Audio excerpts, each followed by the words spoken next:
Welcome everyone to our presentation. My job is harder than yours, that's what we call it. I'll introduce us. My name is Marty Culp. This is my wife, Bobby Mohan Culp. We head up the music department at Altadena Middle School. And I see some people laughing out there, that's good. I told her that y'all would laugh, and she said, don't put that slide up. It's dumb. But I'm glad some people maybe got the reference.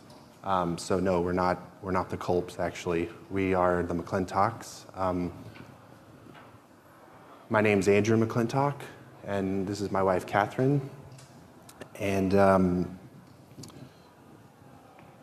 we work for Amazee Labs. I'm a designer, and she's a front-end developer. We've worked together for about 7 years, specifically in Drupal. And we do have 3 things in common with the Culps. We're married, like I said. We work together, and I'm going bald. So I'm the designer. I was responsible for designing the new Amazee Labs website that's developed on Drupal 8. This is kind of this couch we used a lot in the design, so I'm using it here again on the slide. I love to design. I love the creative process. I love photography and art and everything that has to do with the creative process. Hello, I'm Kathryn. I'm a front-end developer, and I've worked with Amazee for almost 4 years now. I started with Drupal, I think in Drupal 5. And when I started, I was just kind of trying to figure out where I belonged. I was just doing a lot of everything, basically. And it quickly became clear that I really loved the front-end side of things. I do a lot of responsive work with Sass and Compass. And in Austin for DrupalCon this summer, I was the front-end track chair. So front-end is really my passion. And it's definitely also interesting working with my husband, who's a designer. But anyways, we'll talk about that in a bit. So, as I said before, we work for Amazee Labs. The main office for Amazee Labs is in Zurich, Switzerland. And Amazee is a full service Drupal shop. We work exclusively in Drupal.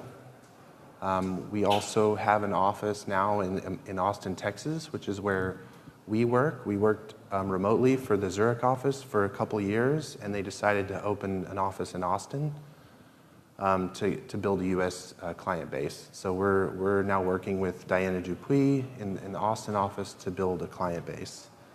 Amazee Labs has about, I think it's 18, I think we just hired someone, maybe 19 people about total, 3 of us in Austin and the rest in Zurich. We do work in Texas, like I said, so of course we ride horses to work. I think this was last Tuesday, maybe. Again, she's like, don't say this stuff, but I like to say it. Okay, so no, we don't ride horses to work.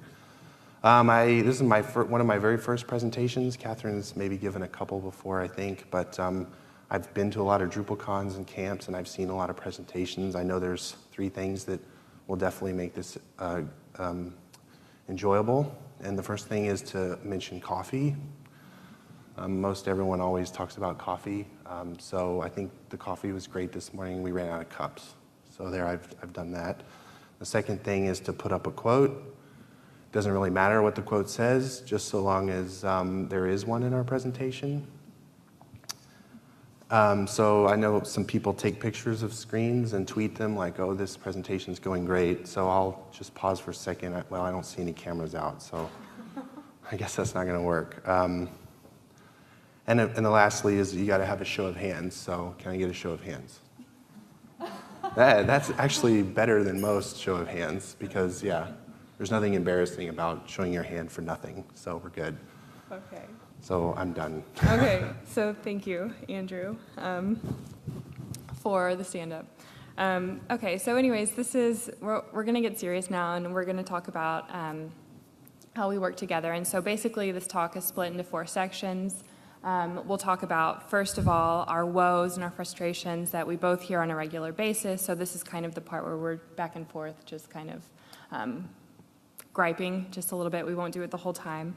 And then the second part is talking about how we can avoid letting these issues become deeper and pile up to create a real problem. And then third, we'll talk about some specific ideas that we have in ways that we can actually work together better and improve our professional relationship. And then lastly, we'll just briefly touch on, how things were when we first started, kind of where they are now, and where, they may or may not be headed. Okay, so the first bit is my job is harder than yours. And we came up with the title of this presentation because, we come home from work and, some days my day will be really good and his will be really bad. And, I'll hear him complaining and I'm like, oh, don't even say that to me because you have no idea what it's like to be me. Like I said, we won't do this the whole time, but I'll just start with an example. So as a front-end developer, I feel like I am always in a rush. I feel like Andrew gets all the time in the world because his process is at the beginning of the timeline, and clients are completely open to iterating as long as it takes to get the perfect design. And then by the time it comes to me, it's like, okay, you've got a week and a half to theme this site, to test it. And we see a lot of pictures like this of the baby in our team chat for the tech team. It's like, okay, we can do this, everyone, and you don't really see this amongst designers. They're kind of like, oh, I can't rush the creative process. Just kind of off in their own little world. So I'm like, it's just not fair. Another thing that we see a lot at DrupalCons and different camps and just coding in general is, a bunch of people all gathered together, hacking it out, coding as fast as possible into the early hours of the night. And that's just something that you don't really see with designers again. And they don't call these things sprints for no reason. It really is. It's not, a jog or a nice stroll. It's really like, oh my gosh, and we're always having new tools come out to speed up our workflow. So yeah, we're just always kind of rushing around. So you said a good key word in there. I heard it a couple of times, clients. One thing that you don't have to deal with is clients. And that's not to say clients are bad, but we like to say there's some kind of special. I love working with clients. It's as part of my job, I meet with them in the beginning of the process and talk about design and what the goals are and their likes and dislikes and how we can make this really work for them. And some kind of special is a phrase that Michael, our CTO, uses. English is his second language, so for him this means just kind of funny or like kind of hard to work with, I guess. So we love this phrase. We use it ourselves, some kind of special. So working with clients can be very difficult. Example, when I first got into design, when I didn't know clients were special, I designed like a cowboy themed site, and they wanted kind of a sunset, orange, yellows, blacks. This isn't the design, but this gets to my point. So when I designed the site, I met with them, I showed them the design, and all they said to me was, well, your sunset looks more like a sunrise. And they couldn't get past that. They couldn't look at the design as a whole and give feedback other than, oh, well, this doesn't work for us because you've given us a sunrise. So that's just an example of how frustrating it can be. Another weird example recently was a client told me that my design was a little too nice for their client. And so I actually had to go back and make it look less good, which was very interesting. So clients can be a pain. Okay, so he's talking about clients, and it's not to say that I never work with clients, but yes, I work with clients much less frequently. And with that, he gets a lot of the credit because he builds a relationship with clients, and they know him and they like him. And at the end of the project, it's like, oh my gosh, Andrew did such a great job. And then here I am kind of left in the shadows. Another thing about designers getting all the credit is that I feel like, when a new site launches and maybe it's in a gallery or something, and people like it, they want to know who designed it, who did this, who's the creative genius. And so yeah, it's like, I'm here too, and I'm working really hard. Yeah, so that's one of my beefs. I counter with it. Everyone has an opinion on design, which can be also quite frustrating. The success of a front-end developer is a lot of the times, does it work? Yes or no? Yes, it works. Congratulations, like great job. But design is much more subjective. You ask the client, they may like it. Ask my team, meh. Ask a lady on the street, no, I don't like the color purple. You failed. So it can be frustrating to have everyone give opinions on design. What I would recommend and what I have is kind of an inner circle of people that I trust to give me feedback on design, and those people are in the Amazee Labs team, because maybe this is a bad thought, but I don't think all opinions are equal. So I want the people who are giving me design feedback to be vetted, if you will, and kind of know what they're talking about, because I don't want to change an entire design because of the lady on the street, for example. Okay, so people, yes, difficult, but Drupal, yes, also very difficult. With front end, a lot of times people think of our jobs as just, writing HTML and CSS. And yes, that's a big part of our jobs. And, we would probably like to do it a little bit more efficiently or to our liking. But because of Drupal, we get a lot of divitis. And so we all know about this. This is like divs within divs within divs within divs within, they all have 1,000 classes. And so it's not just a matter of taking a beautiful design and, developing it. It's bending Drupal to our will. And, we're always having to hook into forms and pre-process things. And it's a lot of work. So I love working with Drupal, but it can also be a real challenge sometimes. The good news is that D8, it's getting better. And our experience with that has been very good. So this is panels, so it's not completely Drupal's fault, but this is a lovely panel markup. Well, at least she can talk about what she works with.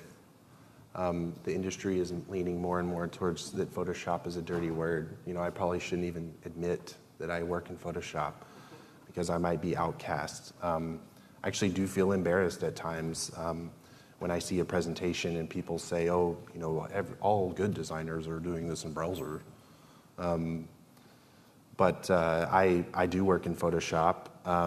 It doesn't mean I'm less talented or less valued than the design in browser, I guess, movement, if you will. And I do see myself getting there, but right now I choose not to. And I'll talk a little bit about that later in the presentation. But don't tell anyone if you see them that I work in Photoshop. And so to that, I say, just Photoshop? Really?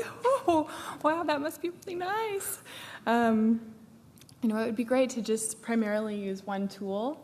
But instead, I have to use things like command line and Drush and Git and Sass and Compass and, Grunt or Gulp or I don't know. I mean, it's crazy.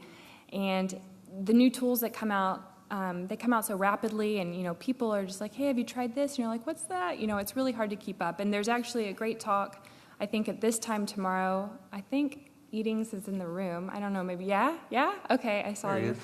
So yeah, he has a session and it's excellent. I saw it at DrupalCon Austin, and it's a really great presentation about, how much front-enders are having to just learn and how complex our jobs really are. So yeah, it's a lot to keep up with the changing technology. My job has changed so much since I first started doing this with Drupal 5. I mean, it's like a different looking job completely, basically. Okay, let me close with my strongest argument. Design critiques can really hurt. Sad face.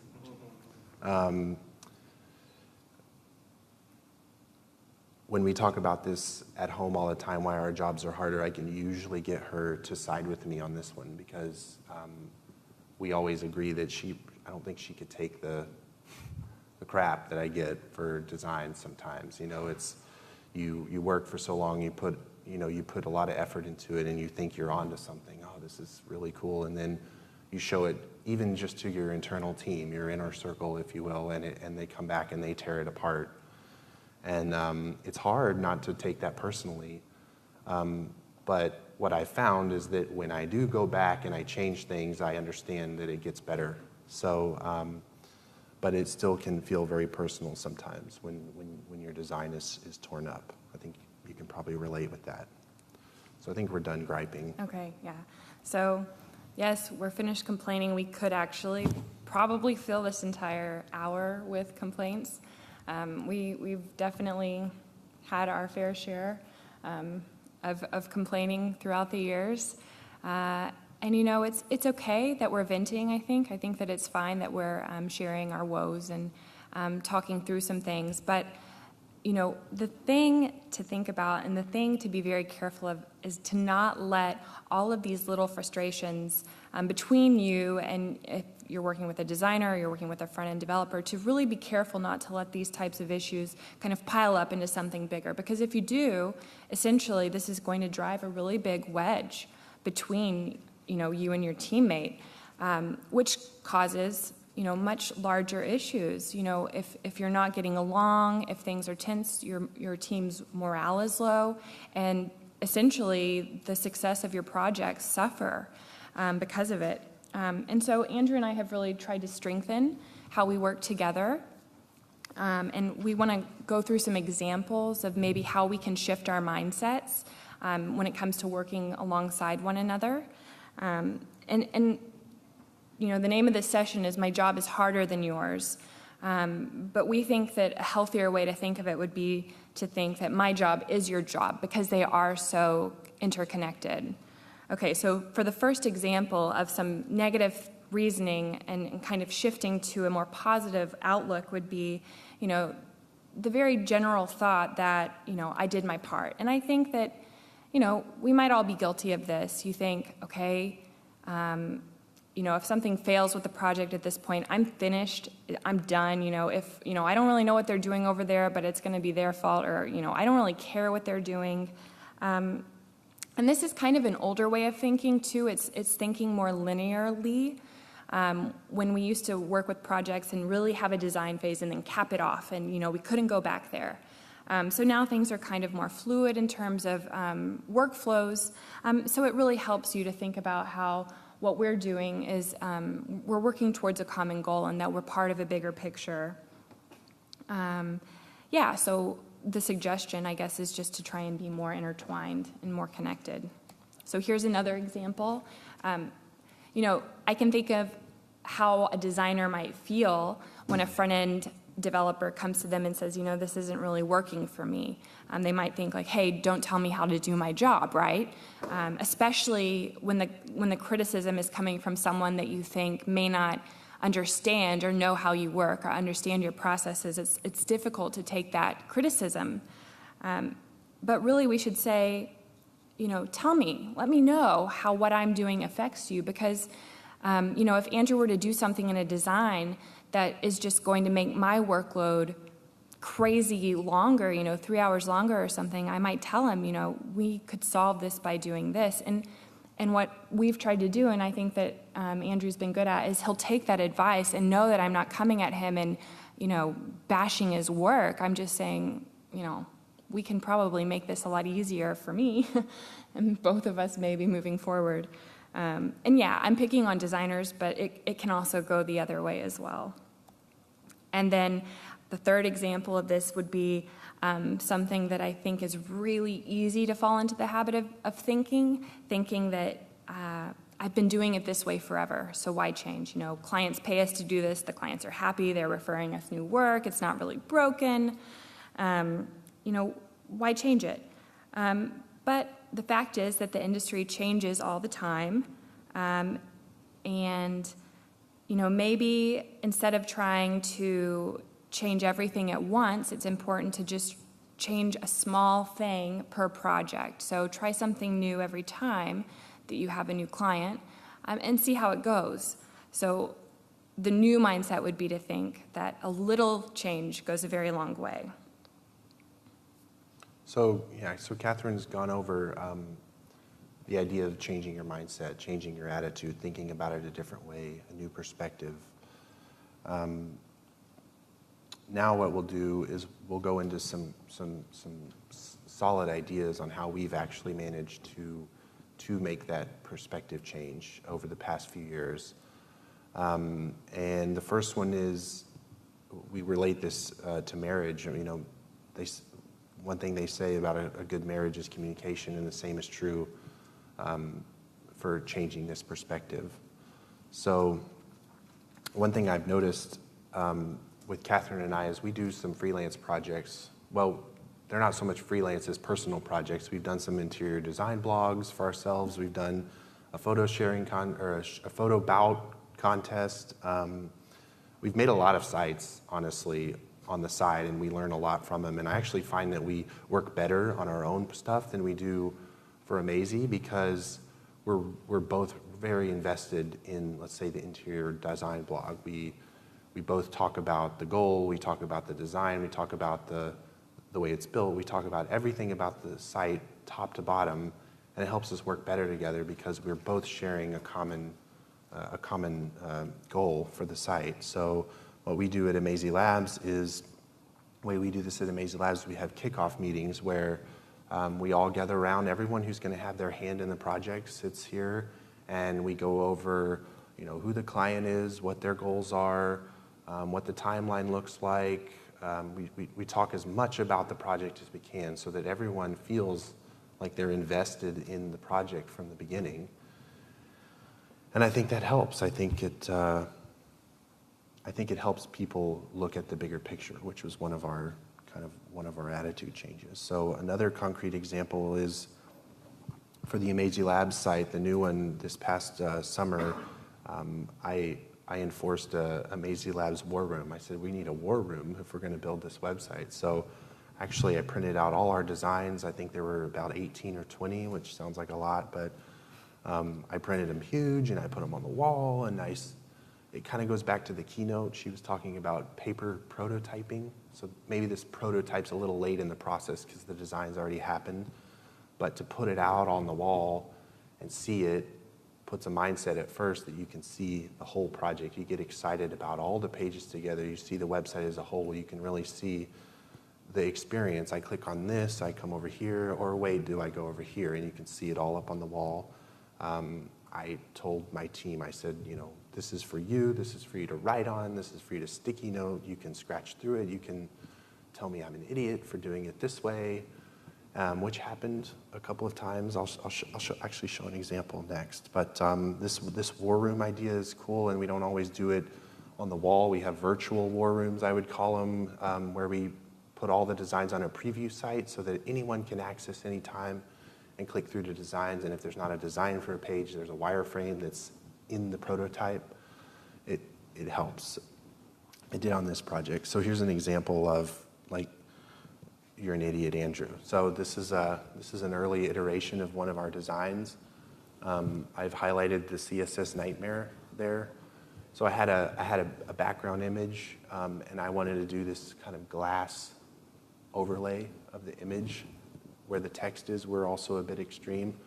And I thought, oh, this will be cool. You know, I think there's CSS now where you can blur things, and we'll have this image and it'll move dynamically, and the glass will blur it, you know, as it moves around. We can do some parallax. I was, going a little crazy with this, but I think this effect was on maybe 5 or 6 designs or 5 or 6 screens. And I should have asked about this earlier in the process, which is a good learning experience.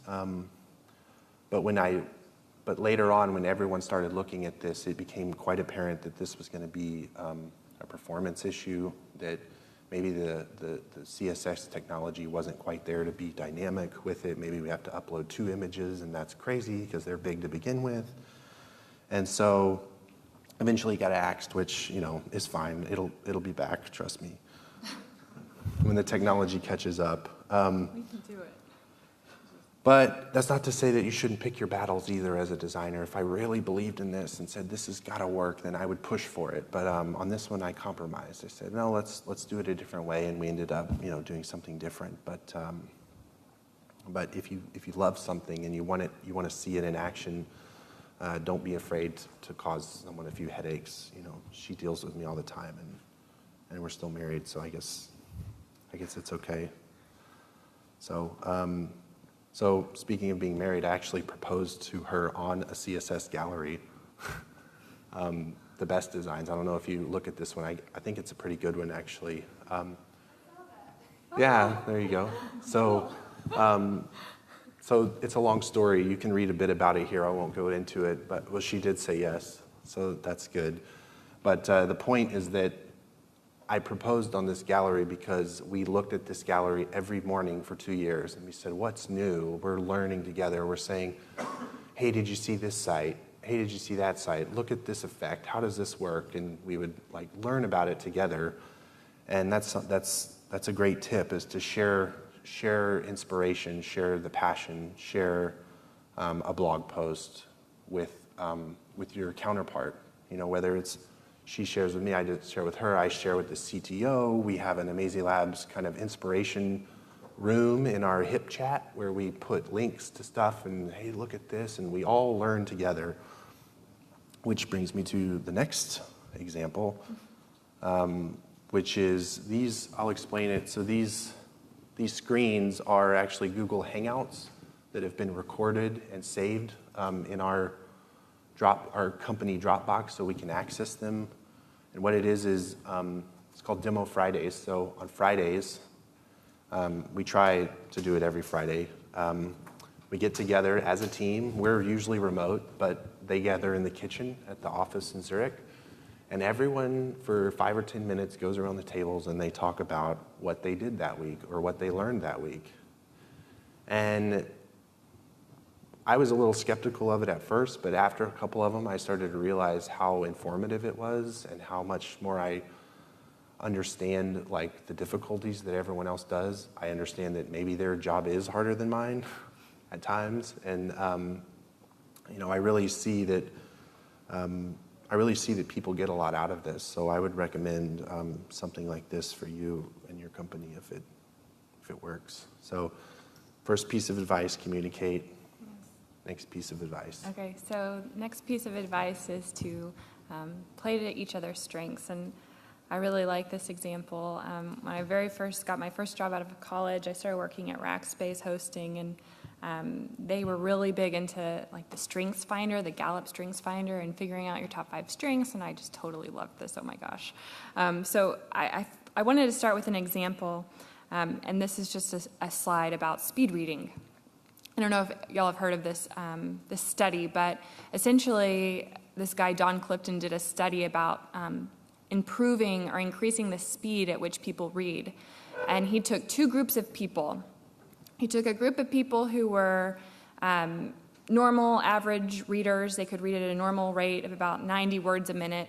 And then he took a group of naturally skilled readers, people who were just naturally really good at it, and they were above average, and they could read, I think, originally at 350 words per minute. So they were already starting a lot higher, a lot faster than the other group. And he gave both groups the exact same instruction on how they can learn to read faster.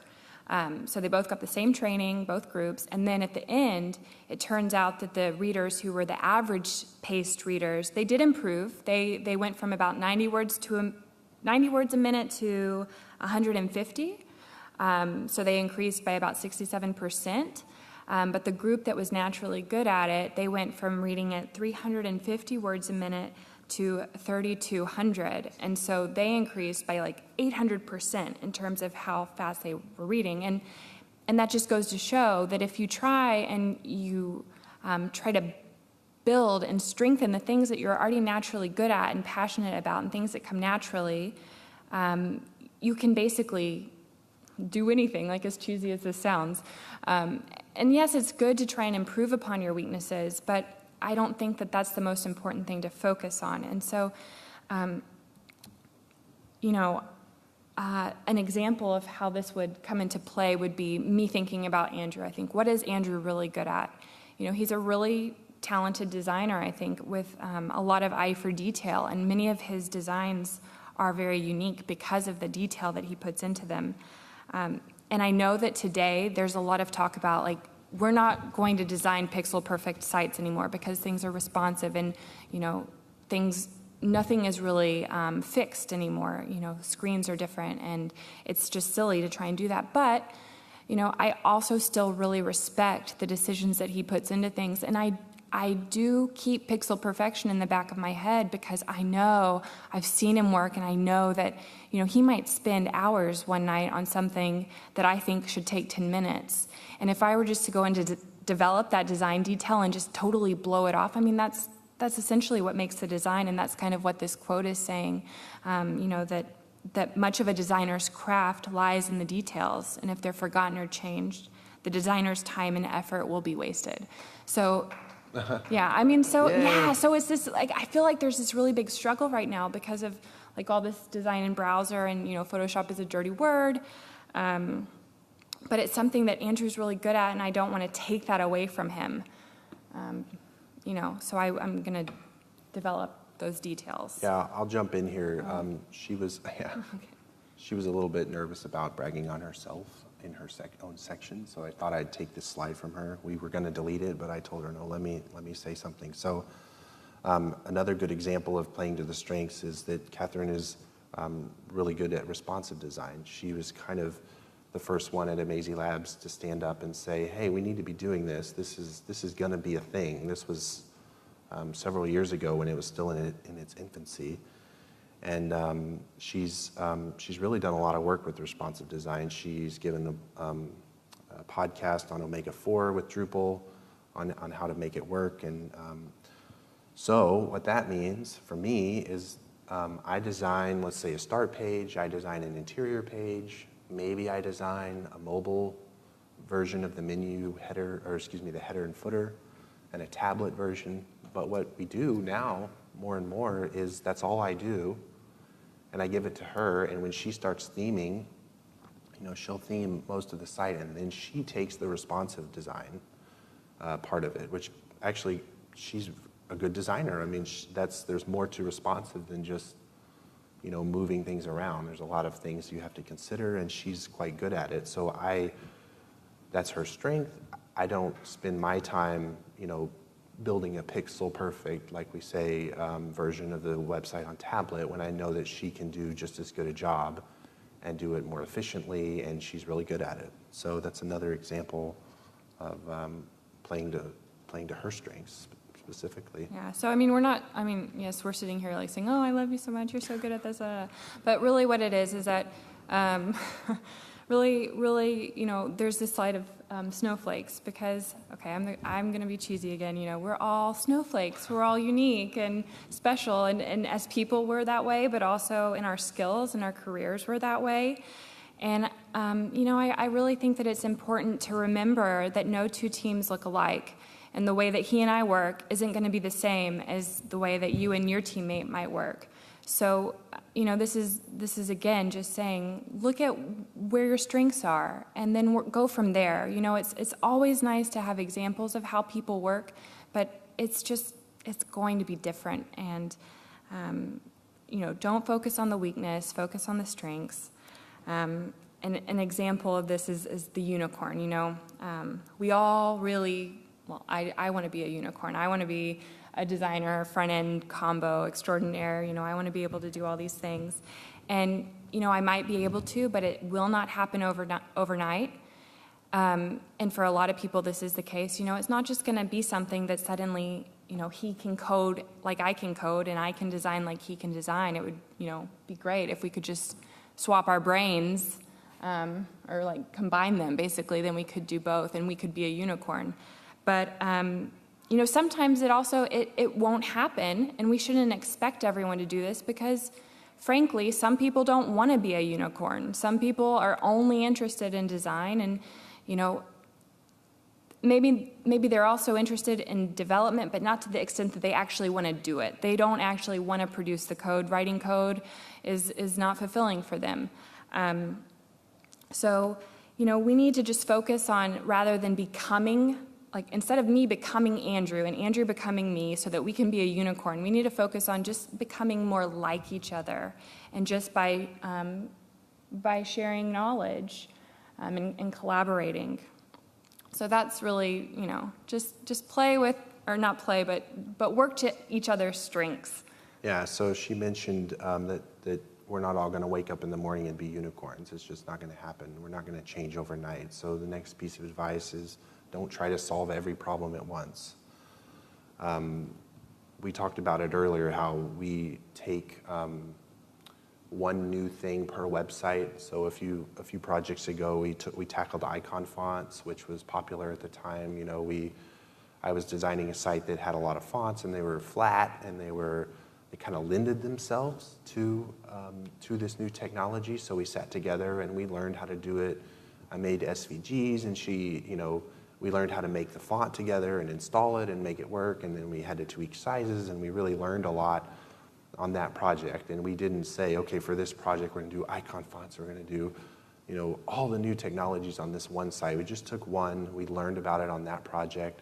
And we may not use it on the next project. We may try something new, or we may try a combo. But the point is to take baby steps, I guess. Don't try to learn it all at once. So this brings me back to design in browser. The key takeaway, in my opinion, on design in browser is know when to design in browser. It's not a blanket statement, design in browser. Everybody does it.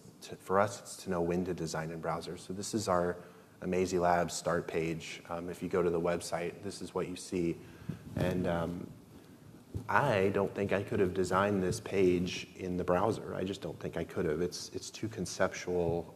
There was too much iteration involved. We landed on this idea, way into the process. And if I had started in the browser and been in that box, literally in the box and fighting with my tools the entire time, I couldn't have conceptualized, this idea of tape art. I couldn't have crafted the font. I couldn't have thought to use this photography in a different way than just putting a background image in the header, which is what you see now in the galleries. Everyone just puts no offense to anyone who has a site like that, they're beautiful, but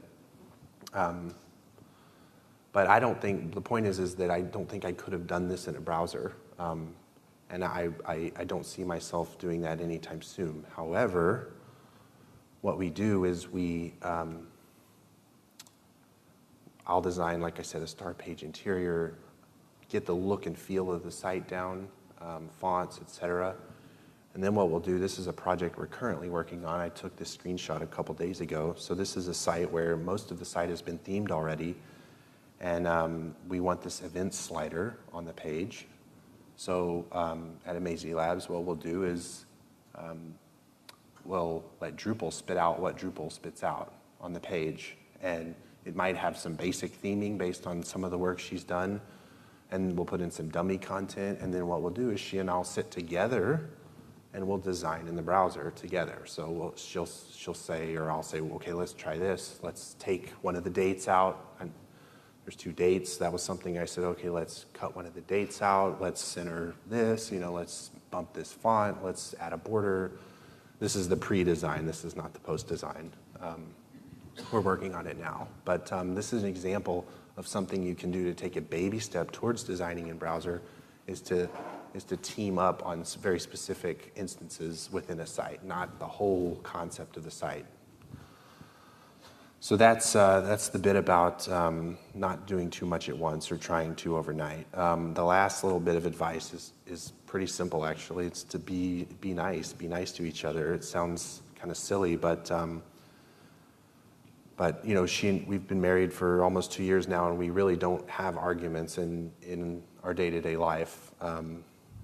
We don't quarrel, but we've had some doozies about web design. I've said to her a number of times, if we worked in an office with people around, you wouldn't talk to me this way.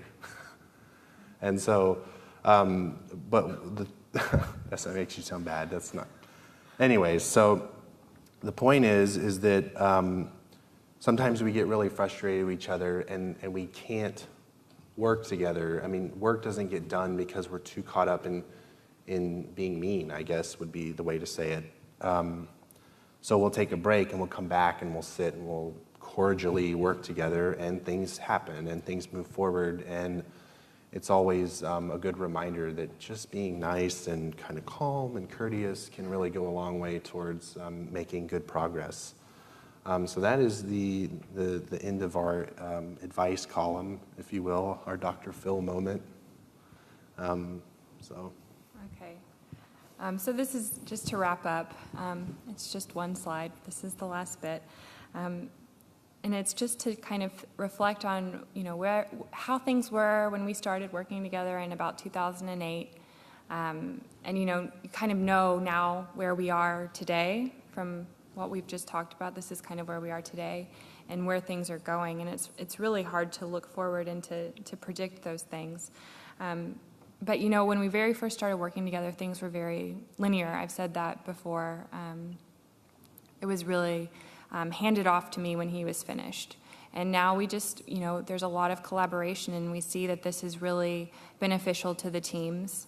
I think the future is becoming more like each other. I don't think it's becoming each other, but having a familiarity with as many different skills as you can, I think, is very beneficial to employers and to yourself and to the success of your projects.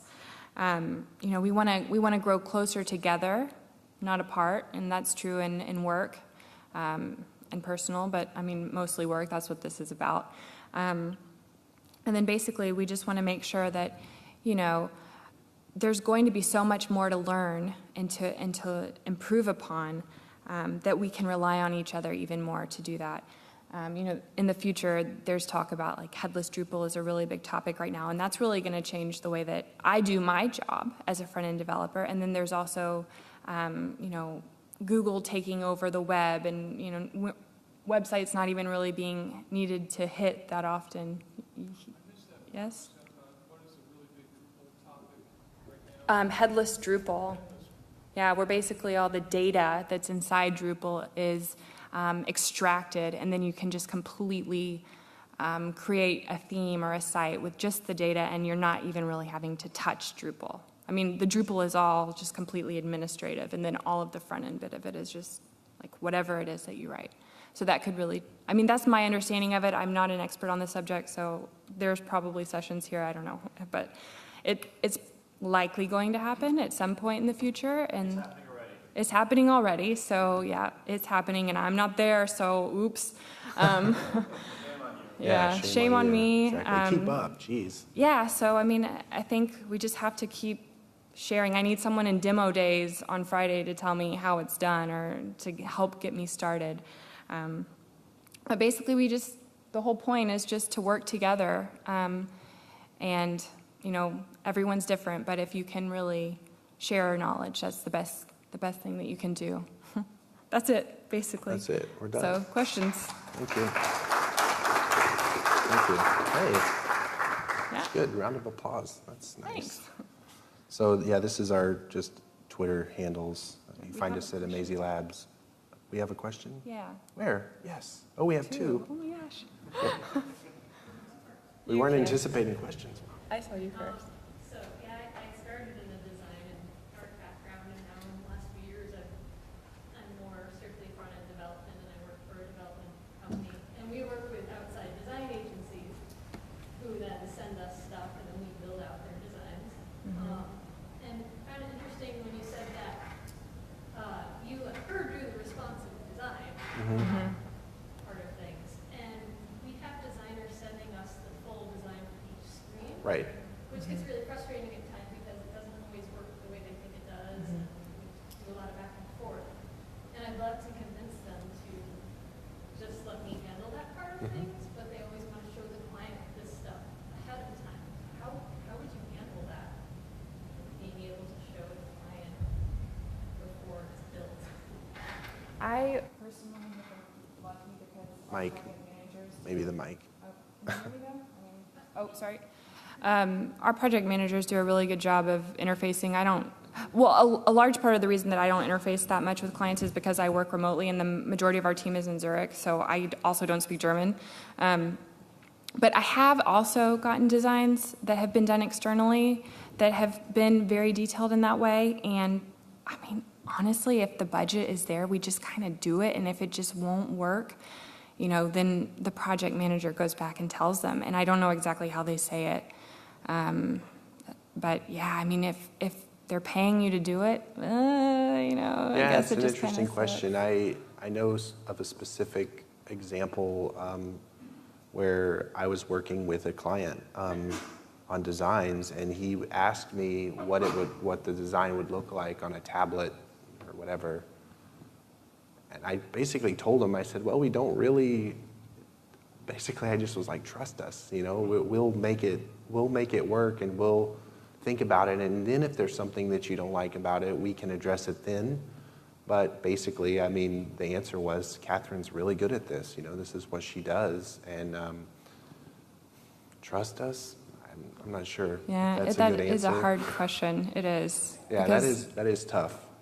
Yeah. Actually, the way it evolved was that I did do that in the beginning. I did make tablet screens and mobile screens, and it became pretty apparent in the first couple of projects that pixel perfection was just not going to happen. Yeah, and that frustrated me getting them from him. I was Yeah. like, just stop. Because I can didn't do really that. understand markup, that I couldn't move. I mean, she could hack it, of course, and make it work, but I didn't know that you couldn't, that kind of the order things are in on the desktop should sort of also be the order they are on the mobile, or for example. And I would move stuff around and say, oh, this makes more sense up here, which it does make more sense up there, but I kind of learned to let go of that, and that's how we kind of evolved into her taking that for us. Yeah, or maybe you could just do one design as Okay, mobile and over tablet. here. Kathryn, you said that Andrew doesn't just hand a design off to you. Do you have a written process, or can you kind of elaborate on that process and how you iterate? Right. So we don't have a written process per se, but I'm nosy. And so I always just sit over his shoulder and I say, oh, I don't like that. Or, Yeah, that's true. I'm always looking and seeing what's coming up. And I just offer my opinion. And I'll ask too. I mean, I've learned to, for example, if I did that blur thing again or something like it, I would ask her in the design, and I would say, hey, is this going to work? Can we do this? And if she says, no, it's never going to work, then I'll give it up. But if she says, it might take me a little longer, I'll say, let's do it. Yeah, does So- that answer the question? Well, Or I guess, it sounds like you have enough of idea of her capabilities that you can go through your job enough. Yeah. Hand it off without having any issues. One thing some we- instances where, you have to go in very small stages because you don't know what the person's capabilities are. Yeah. And you have to get that verified. One thing we do is, I guess at the handoff stage, we sit together and we go through the design, and I'll say, okay, I want this to do this, or my idea is this, at which point she may say, what if we did it this way? And I'll say, oh, that's nice, let's do it that way. Easier for her, I'm cool with it, and we kind of go from there. So we yeah, do it's sit pretty toge- organic, I would say. She'll say we're just, yeah. So we sit together and go over designs at what you might call the handoff stage. In your responsive designs, do you have a set formula for the number of screens, like, size 1, 2, 3, 4, or how many screens do you need? And then, is a pixel perfect design for mobile just a matter of, designing 3, 4 screens? People do say, I feel like I'm saying all the wrong things, like Photoshop, and people say that you shouldn't define for screens, and I do agree with that.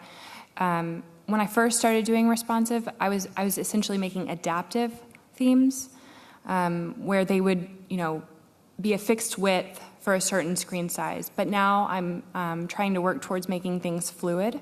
So there are breakpoints that are typically similar to those of a mobile device or a tablet and a desktop, and then like a wide. So I do typically have, I don't know exactly what the numbers are because I just don't have them memorized. But yes, I do typically have the same set of devices.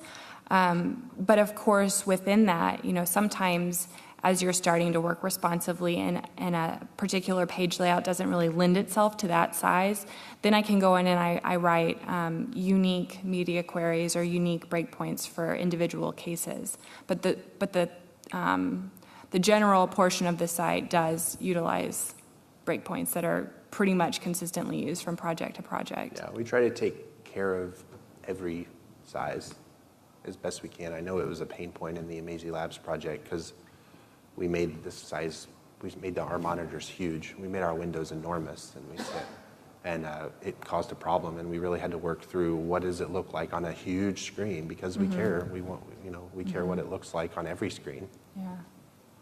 Okay.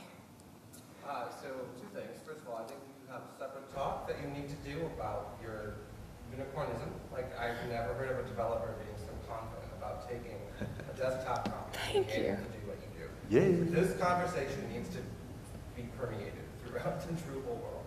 And second, I am absolutely smitten with the type treatment on your site. Could you tell me a little bit about that process? Sure. The tape thing? Yeah, so I wrote a blog post about it, a series of blog posts about the redesign of Amazee Labs. It's a 3-part series. I'll never do that again because it kind of forces you to write the other 2 parts, which is good and bad. Basically, we wanted the site to be super unique. That was the thing that was really our first site. I don't know if anyone's familiar with it, but it was very unique. It was designed by Mike Koos, who is known for kind of these quirky designs.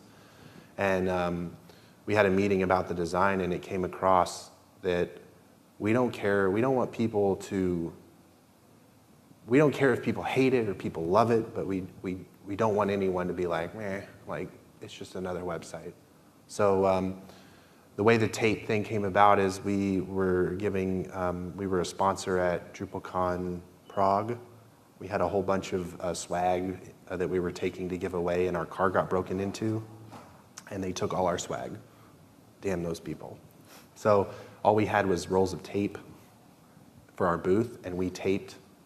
I actually wasn't there. It wasn't really my idea, but the people that were there, Sasha, our other designer, someone's idea to use this tape, and our booth was actually really, really well received. So we ran with this tape idea for the new site.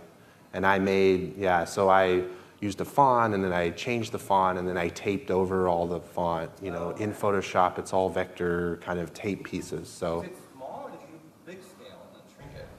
the Taping. Like, did you do it on a wall and photograph it? No, it's all digital. It's all Photoshop work. Yeah, I just made, I just used the line tool to make all the, I basically traced tedious. font that You worked at scale? Yeah, I worked at scale, but it can get really big, yeah. And then at DrupalCon Austin, our booth, I actually did tape the fresh websites. I taped it, and that was fun. But yeah, that's kind of how it came to be. It's a He showed I that. think you've achieved your goal. I went to your site, I was like, this is fresh. Yeah. It's actually interesting. I was going to mention on the Demo Fridays that when I came to Demo Fridays and I showed my team how I made the tape art, I think a lot of them that had no idea like how much time I put into it, and it really, again, it really showed them that when I do a project, I spend a lot of time on it, and I make. His tape is also like, isn't every piece that's true. a different color?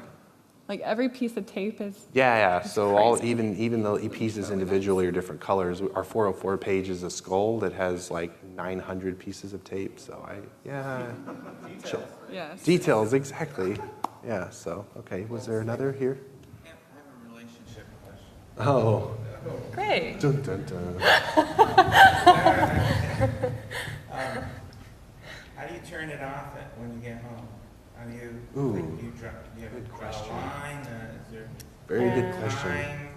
Okay. So, when we- 10:30, that's it. When we worked at home, so we worked remotely for Zurich for 3 years. 3 years-ish. And at first, we were both very excited about working at home, but it has its disadvantages, which is exactly that, is that you can get distracted and run an errand or whatever during the workday, and it really turns out that you don't really feel like you have so much separation between work and real life. So we were working from 8 to 10, and then from 2 to 4, and then we'd be back on the computers from 10 to midnight. And our time zones overlapped with Zurich, only 2 hours in the morning. So that's why we would make ourselves get up so we could kind of meet with them if we needed to. But yeah, it is difficult. But now that we're in Austin, we actually have an office in Austin, a little startup office. And we have time that we go to the office. We meet Diana there, and we work for 4 or 5 hours kind of on a block. And it's helped tremendously with the idea that that's work, this is home. Yeah. But we just love the web. So even at home, even over dinner, we're talking about our new blog that we're doing right now. We like interior design. I just have the best husband, right? Like, yeah, we like interior design. So we find other hobbies. I mean, whatever they may be. It's like 10:30 at night, and you still both, or one of you's at the computer, and you're hey, time to, kind of relax now. Come on. Well, then he comes to bed with his computer. No, I mean, I don't know. We just really like it. I mean, so we both understand that, when I'm like, we can do it, the baby going like this, like he knows that I work really late. Yeah. We understand the industry so much, and we both like it. And when we're not working, we try and have other hobbies that are completely different. And now with the office, we really keep a time. Another thing that was bad about working from home is that our office did not have a door. It was just kind of like the living room, and then there was like just this opening to this space where the office was, and so that was really weird. And now that we're in Austin, we have a different house. It also doesn't have a door, but it's upstairs, so it feels like really far away. So when you go up there, you're working, and I try and say, like, I'm not going to work on the couch. Yeah. Let's go up to the office, Okay. Was there another? I thought maybe I saw Yes. 2 in the back. Oh man, we're getting lots of good ones. This is another along the lines of, being very collaborators. There's this idea in the development space of pair programming, right? Where, one person drives and the other person talks, and they're both working on the same project. Has this idea filtered throughout Amazee in other ways? Does Amazee do pair programming on the engineering side? And does your guys' arrangement, mirror what's normally done with the other devs? Do you know? It's hard because we work remotely, so we really don't see things in the office. I mean, they could be doing it, and I would just never know because I don't see people sitting together. I would say it's a very collaborative environment. Michael even told us a couple days ago that they're moving desks around to get teams together that work together. So I think it's always on their mind there to like I said, the kickoff meetings, the demo Fridays, to learn everything that goes on from start to finish. So yeah. Do you see other people, in Austin or otherwise, doing this sort of thing where there's a designer driver and a developer wheelman, and they're doing design in the browser live, in one sit-down session? I don't know. I haven't heard of any others, but I wouldn't. It sounds like an interesting model. It is, yeah. I mean, it works for us. We do more and more of it each project. Like our project manager will say, for this site, for this part, let's do this in the browser, and we do, and it works. Yeah. What he said. There was another back there, yeah. How do you approach cross-browser compatibility and browser versions, particularly mobile devices? Mm-hmm. Yeah, so this was also something that I thought about talking about when I was thinking about the past and the present and the future. When I first started, I was browser testing for IE6, and that was a pain. And it's gotten to be a lot more manageable. We definitely test for all the major browsers, and in my experience, the longer I've been coding and theming, the better the sites get. And the less incompatible they are, because I use SAS and I use all the Compass extensions that help with the different, the syntaxes for declaring all your things. And we just test, and we have a testing team also. There's a person on our team who is, she tests on every device basically, and then she sends back feedback if there are bugs. I mean, I take a broad look at things before I say, hey, I'm done with this. Yeah, we have a testing phase where the project manager will say, okay, Kathryn, you have these browsers, Andrew, you do these browsers, Greg, do these browsers. And we make tickets, like as we go. And then she'll get a long list of them and she'll run through them. And then we may take another look at it. And we typically, we have typically used Omega as a base theme in the past. And there is, I think this is true for all themes, but there are some settings that you can enable, like CSS through Pi and HTML5 Shiv or whatever they all are. I don't know what they're all called. I'm not very good at using the technical language, but those have helped, I think, tremendously. I think there was one more in the middle, yeah. Yeah, I just want to ask about your decision process between adaptive and responsive. Mm-hmm. What Do what? What is it? Did you do anything on the project? Oh, okay. Do you have a preference? Well, I do. When I first started doing it, I said that I was really building adaptive websites, and so you understand the difference between the two. Yep. Okay, so I think that a truly responsive, fluid website is really what people are striving to develop, because everyone's always talking about how, well, right now there are iPhones and Androids, but we don't know what's coming next. So with the fluid website, I think that really helps prevent these awkward white spaces on the sides where something's snapping into a certain grid. So that's really my mentality for using it. There's probably a lot more literature on adaptive versus responsive, but that's basically the general idea for me. To me, it just means we don't know what device is around the corner. We don't know what iPhone 6 will look like. So we shouldn't design for this width and this width and this width, all widths. Yeah. Even the big ones. Even the big ones. Which are hard. Harder than mobile. Okay. Anything else? We're good. We're free. Yay. All right, Cool. thank you all Thanks. so much. Appreciate it.